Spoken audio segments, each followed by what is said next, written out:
Brock Purdy, 25 for 34, 295 yards, a whopping 5 touchdowns. 3 of those touchdowns in the first half. Christian McCaffrey, the X factor, the thing, the player on offense that makes the San Francisco 49ers tick, and to make them as good as they are pretty much on offense. Man, Christian McCaffrey, 21 carries, 117 yards, 29 receiving yards. Those receiving yards doesn't seem like a lot, but they were very effective, and they came at key moments in the game. One of them was a touchdown, and man, you put Christian McCaffrey on a linebacker all day long, he is going to eat them alive, man. And George Kittle, man, the three amigos, Brock Purdy, George Kittle, and Christian McCaffrey.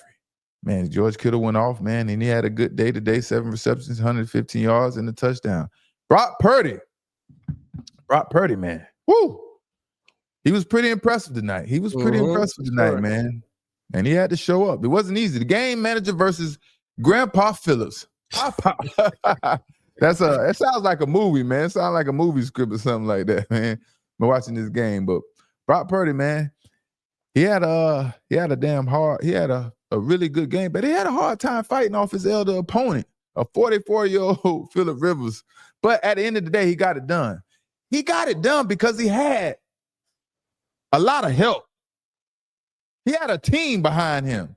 He had players that can go out there and execute and be playmakers for him. You know, Phillip Rivers didn't have that opportunity, man. He doesn't have the players. He has a couple of players, but no one stepped up today.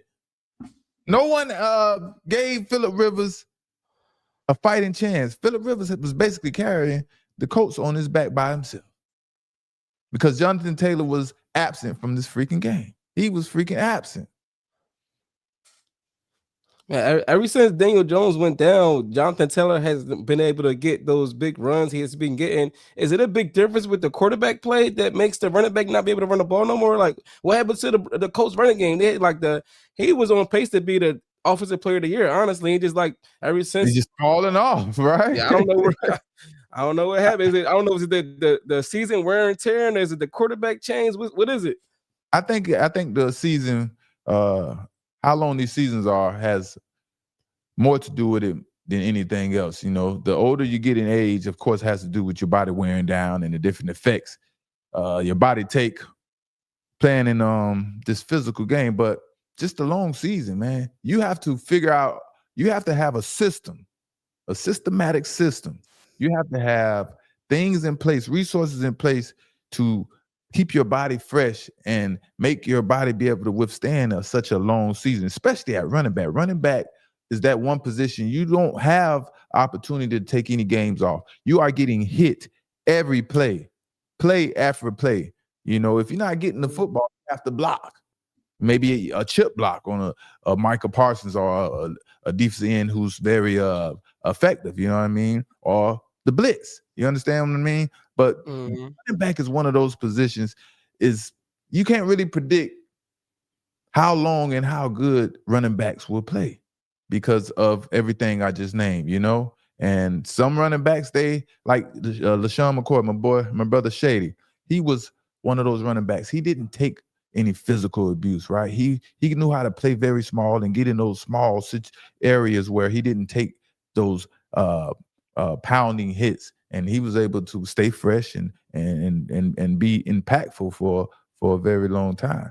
And that's what it takes for running backs. But for Jonathan Taylor, man, there's just, I don't know, man, maybe he was just fresh in the beginning of the season. The offensive coordinator, the offensive line, had a few people, it's like 3 starters missing on the offensive line. That could be a big contribution to why Jonathan Taylor isn't getting off. But from what I see, man, it's just, just wear and tear. He started off fast. The season was going good. He was playing well in the beginning of the season. Now, he just can't get going. He just can't get going. He surprised me that he was going off the way he did in the beginning of the season. Actually, but here it is. Indianapolis coach Phillip Rivers, man. 44-year-old Phillip Rivers coming off the couch. 23 of 35, 277 yards, 2 touchdowns, and a key interception, man. I was really rooting for Phillip Rivers, man, to make a comeback at the end of the game, down 14 points. And, oh, man, linebacker stepped in the way and made the play. You know, it looked like it could have been the tight end fault. Maybe he didn't run an effective route, but whatever. You know, it's at the end of the day, Phillip Rivers has to figure it out. You know, Jonathan Taylor, the man of the hour, who we talking about, 16 for 46, right? 1 touchdown, 33 yards receiving. I think he averaged about 3 yards per carry. 3 yards per carry, man. And you know, he started picking up towards the end of the game, but you know, he went from like 2.7 yards per carry, and he made his way up to like 2.9. Didn't quite make it to 3.0, if I remember correctly. Then Alec Pierce, 4 receptions, 86 yards, 2 touchdowns. One player that tried to shine some light on helping out Phillip Rivers, man, you know. But Phillip Rivers, man, he did as much as he can possibly do. You know, he tried. He put it on the line, man, and he didn't get the victory, but he did as much as he can do, besides a couple of those deep passes, you know, that he couldn't connect on because of the arm strength. That always been a problem that plagued Phillip Rivers. And now that he's an older quarterback, obviously he isn't going to be his arm isn't going to be as strong as it used to be. And that is an issue for the Indianapolis Colts and Phillip Rivers. You know, it gives the defensive backs and the defensive coordinators the opportunity to be able to just sit back and just jump those routes, because you're not worried about the deep passes, you know? Yeah. Did you expect this type of game from Phillip Rivers today, or did it surprise you? Oh man, absolutely surprising, man. Because I if y'all don't know, I played against Phillip Rivers, and let me tell you, man, Phillip Rivers, he's a fierce competitor, man. He's a tough dude, man. For him to come off the couch for almost 5 years, being removed from the game of football, right, and to come play with no fear, man, my hat is off to Phillip Rivers, man. But Phillip Rivers, he looked exactly how he did when the Los Angeles Chargers was the San Diego Chargers, and he was the main quarterback for about 15, 16 years. I can't even remember. He was the main quarterback for years. Man, the way he handled this game, man, he made this game much more exciting than it would have been with Daniel Jones or any other quarterback on the Colts roster, you know? And like I said, he's one of the most fierce competitors. He'll get up in your face, he'll talk shit with you, and you know, he makes the game exciting, you know? That's And why I mean, the way he played tonight, man, and he's going to continue to get better. His arm isn't going to get any stronger. That's the one negative about this whole thing. He has played himself into some new unexpected money. You know how you get a check in the mail you wasn't expecting? That's what Phillip Rivers did for himself. He played himself into some new unexpected money. And watch the Colts give him a 1 or 2 year contract with about $10 million a year, depending on how the season pans out and finish, you know, if Phillip Rivers could finish strong, right? You know what I mean? So you And think you don't think this gonna be his last season? You think he gonna come back for more? no, because it's free money. It's easy money now, right? I'm not dependent on I'm not being dependent on as much as I was in my past. My body's not being stressed out as much. At best, I'm gonna be a backup. I'm gonna be a key backup, potentially, you know, an emergency starter if the starter can't get it right, you know. But not only is Phillip Rivers a genius about coming back and playing himself into some new money, you know, right before Rivers came out of retirement, his insurance coverage was about to be expired, right? It was about to expire, and he would have to come out of pocket to pay for his insurance for his family. And what he has 10 kids. You know how much that would be a month for him to cover for all of those kids and his family, you know?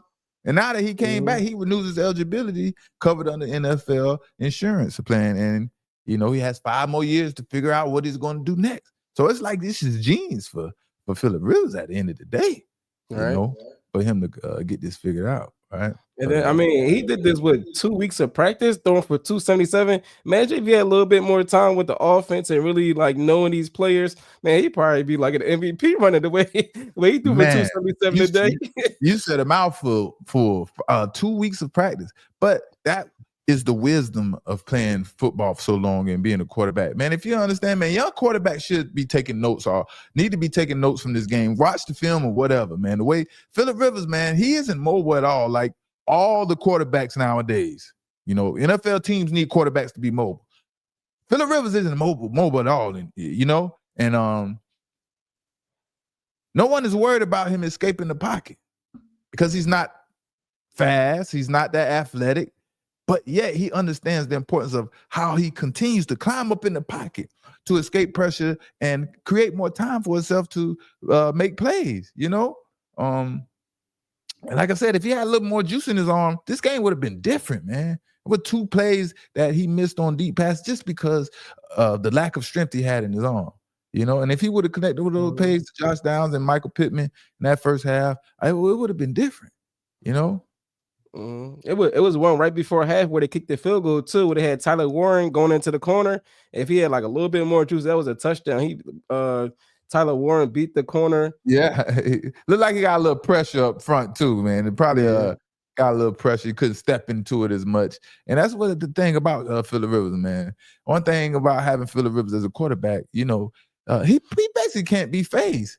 He's played and saw pretty much every coverage and every blitz that possibly can be drawn up during his career, you know, and he completely understands when to play fast and to get the ball out of his hands and when he has time to go through his progressions, as we've seen tonight. That was a coaching tape of Phillip Rivers not being that athletic as everyone else, you know, all the other quarterbacks in the NFL, but him still having the footwork and being able to step up in the pocket and manipulate the pocket and saying things like that. That was impressive. Just, you don't understand. These guys out there, the NFL players, the other players in the NFL, they have practice from July all the way to September before the first game of the season. Then all the way to now, they've been playing, preparing, practicing. Phillip Rivers just came off the couch. Not playing, not practicing, not doing any of the drills. His muscle memory is, you know, he just went out there and executed. He didn't have opportunity to go through all those things in practice and get it figured out, you know. But shout out to those boys, man. Phillip Rivers and Brock Purdy. That was a hell of a game, man. And then that first half, man. I think it was total 5 touchdowns in the first half. Boys had 5 touchdowns in the first half between both Phillip Rivers and Brock Purdy. 165 yards passing for Brock Purdy in the first half and 175 yards for Phillip Rivers. That's a lot of offense. That's a lot of offense. And Brock Purdy, they got the victory. And we could say it's a team victory. Yeah, they play good team ball. They play really good on defense, right? Christian McCaffrey, he stepped up. He carried the team running the football, and he was the X factor as a receiver, receiving, you know, tearing the Indianapolis Colts linebackers up. They looked unathletic trying to cover Christian McCaffrey. But we haven't heard from the good brother Cam Newton speak on Brock Purdy this season. And if he has, y'all let me know, chat. Y'all talk to me. Did we hear Cam Newton speak about Brock Purdy this season? And I want to know, Cam, how do you feel about Brock Purdy now? After another season under his belt, looking better than ever. How do you feel about Brock Purdy now, brother Cam Newton? Please respond, because we want to know, you know? Do you still consider Brock Purdy to be a game manager? Or is he a playmaker? Some of the plays he made tonight look like big play, high-level quarterbacking to me, you know? Now, I do agree. Looks like he's throwing against air on a lot of the passes, you know, because coverage these days is terrible, and it was terrible by the Indianapolis Colts. Now, I'll give you that. There isn't much coverage going on, but there isn't much coverage going on all around the NFL. So everybody's on the same playing field. Myself, I wasn't a big believer in Brock Purdy, but the more I see him play, the more I see him, like, even with all the injuries on his team and he still found ways to win. I'm like, man, I'm just getting more and more respect for him, especially at that game today. Man, they could be real contenders. I feel like the NFC is still wide open. It could be anybody game. But yeah, man, I definitely believe in Brock Purdy way more out there throwing for 5 touchdowns. He had that one across his Yes, body, sir. the George Kittle, and fit it in him. I'm like, okay.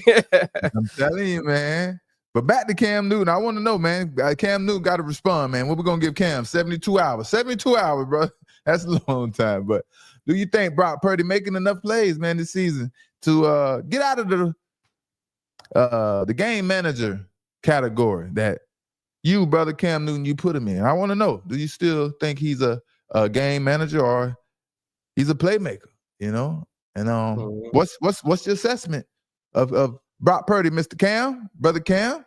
Because you're the one that deemed him game manager. So let me see if you're standing on this. You know, he may have worked his way up out of those those game manager that stigma. We're gonna call it a stigma, you know.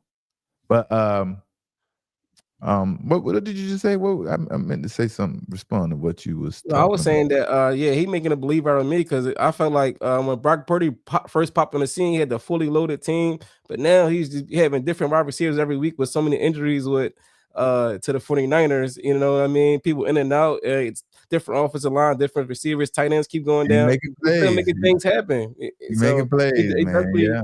getting more of my respect too. Yeah, I think yeah. So we want to see what the good brother Cam has to say about Brock Purdy, because Brock Purdy, man, he's playing elite. He's playing some hell of a football. Now, like I said, he does have weapons, but a lot of people have weapons. You can't expect every quarterback to go out there and do it all on their own and be the next Tom Brady and all those great things and things like that. But yeah.